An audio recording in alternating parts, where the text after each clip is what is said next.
بنات، عاملين ايه؟ يا رب تكونوا بالف خير والف صحه. انا معاكم هاله من قناه نظمي حياتك بافكار بسيطه. النهارده جايه، ده لسه احنا في تاني يوم.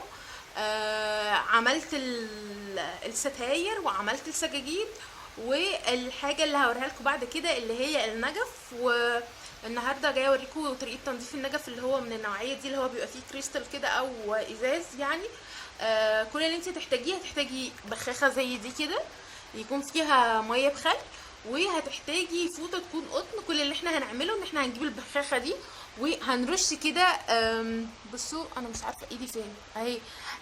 برشها كده بميل لفوق، و برش ميه، برش الميه اللي في الخل دي. بس تركيز الخل بيبقى كتير شويه في البخاخه دي، والناس اللي عندها حساسيه في الجيوب الانفيه زي حالاتي لازم تلبس بخاخه عشان ريحه الخل بتخش بتوجعنا شويه.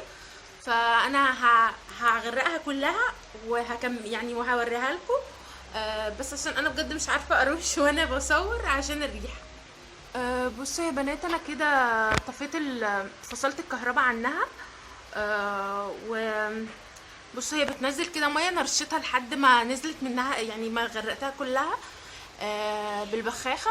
هسيبها حوالي دقيقتين تصفي ميتها دي تاني.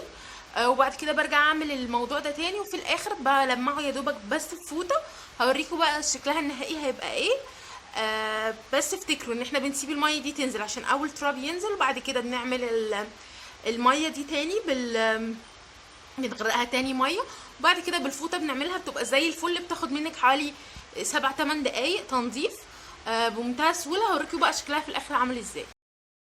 بصوا يا بنات، ادي كده الشكل النهائي اهي للنجفه كلها اهي. بصوا اهي بتلمع ونضيفه وزي الفل. ده شكلها النهائي. طبعا بانت ان هي نطفت. ودي كانت طريقتي. يا رب يا بنات يكون الفيديو عجبكم. ما تنسوش تعملوا شير لايك سبسكرايب. اي حاجه عايزينها سيبوها لي تحت في الكومنتات. اشوفكم على خير. سلام عليكم.